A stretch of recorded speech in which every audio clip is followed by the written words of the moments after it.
Il suo ritorno ad Agrigento, il suo ritorno a Palazzo dei Giganti, anche se questa volta si è fermato a piano terra, seppur in un ambiente prestigioso, è salito sul palco del Teatro Pirandello. Il presidente della regione ha preso parte ad un incontro culturale, sì, ma legato al filo, poi non troppo sottile, della politica. Nessuna traccia di uomini dell'MPA ed è quello che è saltato subito agli occhi ieri sera all'arrivo di Lombardo. Ed è stato proprio il binomio MPA Palazzo dei Giganti in chiave prossime elezioni amministrative, il primo tema sottoposto all'attenzione del governatore. Come si sa, Zambuto dopo lo strappo con il PDL è al lavoro per costruire il terzo polo, ma gli autonomisti agrigentini, assieme ai finiani, continuano a dire no al sindaco di Agrigento. E allora Zambuto ha pensato, dopo una fase di critiche, di tornare a corteggiare Lombardo.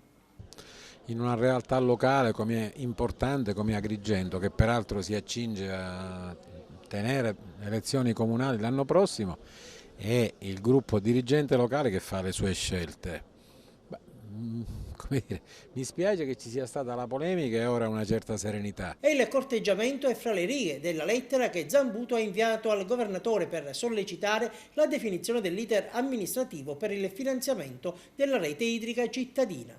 Io sono venuto qui a dire che noi destinavamo una parte seria, 20-25 milioni di fondi per le aree sottoutilizzate, alla rete idrica di Agrigento.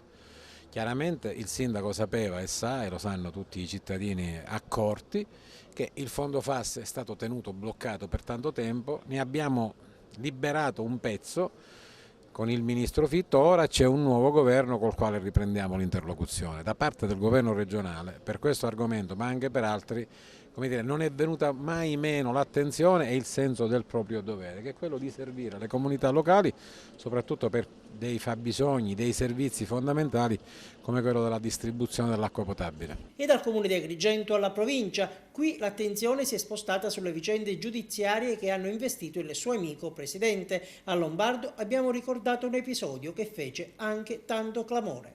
Il presidente della provincia d'Orsi è venuto in suo soccorso quando lei ha avuto problemi giudiziari. Ecco, adesso i problemi giudiziari ce li ha ad Orsi, qual è la sua opinione?